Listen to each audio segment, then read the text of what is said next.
justice and peace and equality. Game Changers Magazine, Game Changers Media Network, Voices of the Village podcast, where change starts with conversation. And today we have my guy, Mr. Carlos Moore, candidate for Congress, District 13, Congressional District. How you doing today, sir? Man, I'm good. How you making it? Man, good. It's good to have you in the studio. Political season is upon us. What happens in this climate? What climate are we in the political season? Man, we're living in perilous times. I was watching today, President Trump is now deploying the National Guard on the streets of Washington, D.C. for no reason, really, no justifiable reason. I mean, the crime is actually down, but he's trying to militarize the police and use the Army, the National Guard against civilians. And I think that is very dangerous. It's a very dangerous road to go down. This man is becoming more and more of a dictator every day. Wow. And how does this affect the American people when, what should we call it, like martial law happens?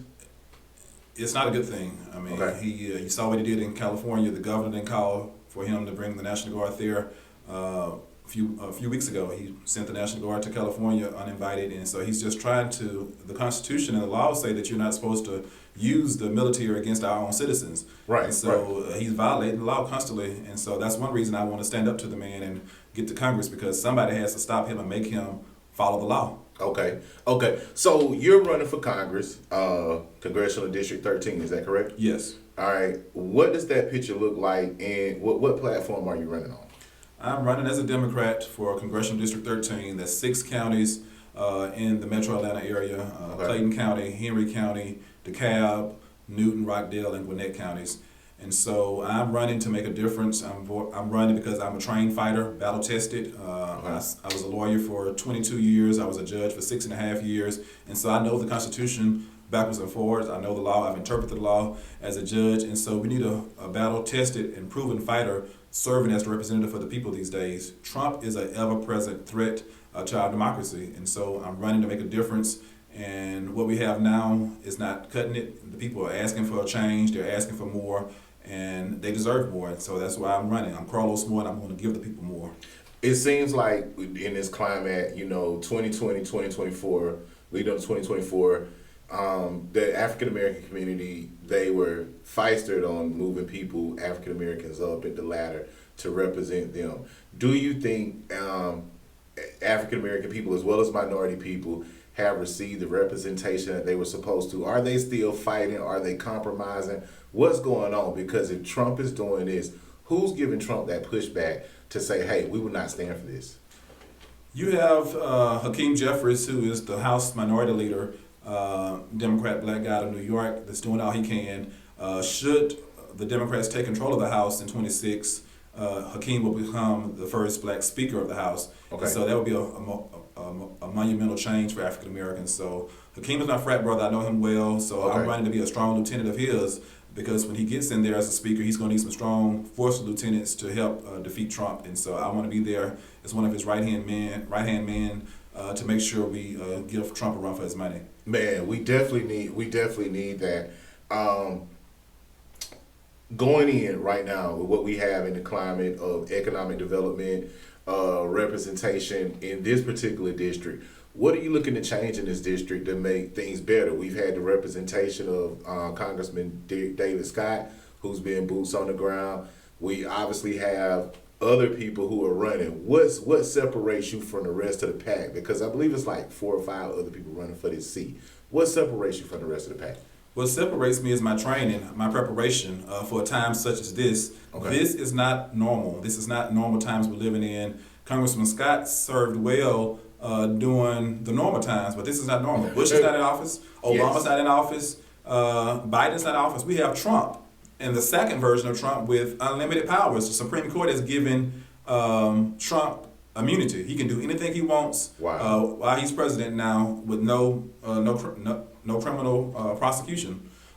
He's not at risk for anything. So unless we can stop him from passing some of these crazy laws, we are just pretty much stuck. We're doomed. But I do believe that the House can be the check on Trump come 26 in the midterms. And so what we need to do is not have a seat holder. We need to have a fighter Congressman Scott, unfortunately, is not able to give the district what he could 20 years ago. Right. He's now 80 years of age. An 80-year-old man can't do what a 60-year-old man, and a 60-year-old man can't do what a 40-year-old man can do. I'm in my 40s. I got plenty of energy. I got a 14-week-old son at the house now, and gonna have another child after this. Come so on. I'm still in my prime. I'm ready to go. Hey, and when we look at it, man, and I think that's one of the biggest problems in the African American community. We have a big problem in passing the torch. Correct. It's like we gotta die with the gavel going to the grave. Tell us why do you feel like we're not molding leaders for tomorrow and today? You know, why are we holding on to the gavel so hard? Why don't we have that practice in our community so that we can have the right leadership and mold the right leadership for the generation that seeks that generation? I think it's just more about folks being selfish. I mean, that's the only thing I can see. People are more concerned about their own livelihood or their own self-interest than the people. I'm all about the people. I'm 48 now. You can rest assured I don't want to be a congressman at 80 years of age. Correct. You have to know you have to build a deep bench and prepare somebody to take your place. And so once you've done all you can do, pass the baton. Don't have it taken from you. Just pass it on. Correct. And that's all you have to do. But so many times people get in there and they want to die in office. They get selfish. They like the power and the prestige. But I'm not here for the power and prestige. I'm here and running to make a difference. I want to get in there and make a difference for my son, your son, our grandkids, and get out the way. Okay. Now you have a background in law enforcement. I know you were a judge for 6 after reading the resume. Mm-hmm. Tell us some of the things that you went through as a lawyer. Give us a little bit background of who Carlos Moore is and some of the things you went through in your journey before running for Congress. Okay. I'm a first generation college graduate. Went on to law school on scholarship and then became a lawyer in 2002. Okay. And so I worked for a small firm for about 4 years, 3.5 years before I started my own firm in 2006 at the age of 28. And so was born to a single mother in Mississippi, so we were poor. Nobody had ever finished college, but we always dreamed big. She told me I could do whatever I put my mind to, so we went through high school, we excelled in school, we finished as a salutatorian, got scholarship to go to college at University of South Alabama. I was very involved with the Black Student Union. I was president of that 2 years during my college years. So I've always been people-centered, fighting for the people. When I was in school, just to go back to the mid-'90s to the late 90s, I can remember fighting to get the MLK holiday off at the college. Okay. Because what they did, all the other holidays, you had classes counseled for day and night. Wow. And then for MLK holiday, they did not give us the entire day off. And so I petitioned the board and we got the entire day off just like the regular other holidays. I don't accept second class treatment. Correct. You give us a half a holiday. No, Dr. King deserves a full day and night classes need to be counseled like every other holiday.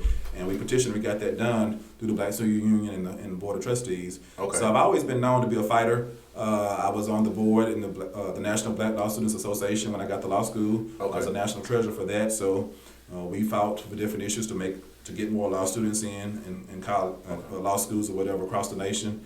And then fast forward to becoming a lawyer. I started my own firm in February 2006, and I had my first civil rights case in December of 2006. Right. And I've been doing civil rights cases. I did civil rights cases from 2006 all the way to 2024. Okay. So a long time fighting on behalf of the people, John Doe, and that's been very near and dear. So I did personal injury, civil rights, and criminal defense. Okay. So anybody can come off the street and hire me, and we will go to bat for them.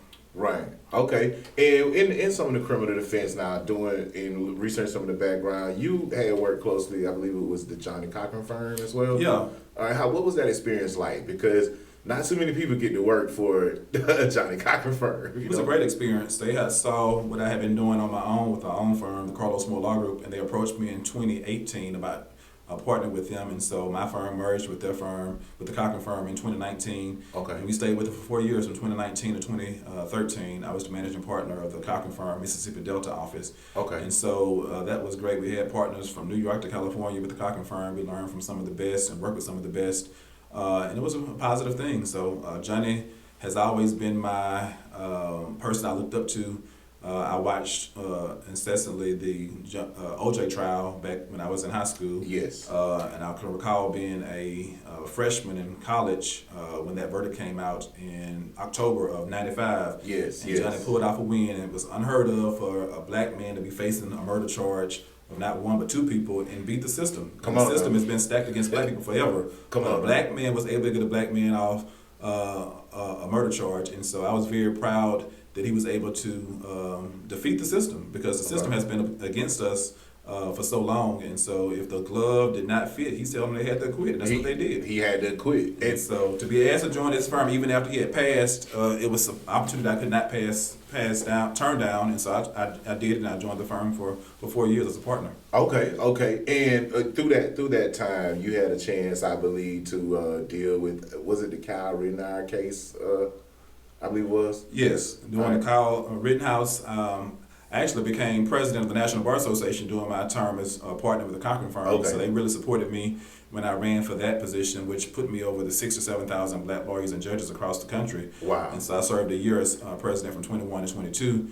And then I believe during my term as president, the Kyle Rittenhouse verdict came out. And we saw that he was acquitted. Yes. He was a white guy, was let off for killing basically two black people, and I just simply commented on that, saying that the roles were reversed. If a black guy had done that to two white guys, he would have been convicted. Yes, 9 out of 10. But this white guy got a pass, and he clearly was not, in my opinion, it was not justified At all. And so race does play a part in the criminal justice system. Right. And so I'm always speak truth to power. I'm going to tell it just like I see it. I don't care what my title is. I'm not going to mislead the people. Correct. Some people thought as a judge, a sitting judge at that point, even though it was in Mississippi, not Minnesota, Wisconsin, whatever, that I shouldn't have been commenting. But I just tell the people how I see it. I call a spade a spade. Yes. If racism played a part in that verdict, it just played a part of it in that verdict, in my opinion. Now, even as an African American attorney, African American spokesperson, you don't hold back any punches. I can see from the fights that I read. Like, tell us where that boldness, that courageous come from. Because coming from Mississippi, we've heard the stories: black men getting drugged by trucks, hanged in trees. I mean, Mississippi was one of the first grounds of slavery where slavery was breeded real heavy. So, what gave you that ammo to say, you know what, I'm not taking this, man. We fighting back. My mother always told me I was no better than anyone, but I was no worse. I was good. I was just as good as the next man, next boy growing up. So I always saw myself as equal. I didn't see myself as being beneath anybody. White man, red, yellow. Come on now. I was equal, and my rights were paramount and just as equal as the white man's. And so if anytime I have seen an injustice, I have not been afraid to speak up. And so that's been from a child. I've always been the one that they elected to be the student representative, whatever, to be the voice. Student body president, going back to high school and junior high. So I've been the voice for people for a long time because I've been unabashed. Yes. It's just something innately in me that makes me speak up. They tell me my dad, even though he wasn't a lawyer, if something would go wrong, and he died when I was 15, but my aunts and everybody else telling me, they say if something went wrong in the community, he was the one to speak up for him. So it's just in me. Okay. It's just in me. Yeah. Man, that's good, man. We're going to go to a commercial break, man. We got Carlos Moore, Law Group. Carlos Moore for Congress, Congressional District 13, Georgia. You guys stay tuned. Game Changers Magazine, Game Changers Media Network, Voices of the Village podcast, where change starts the conversation. Justice and peace and equality. Now the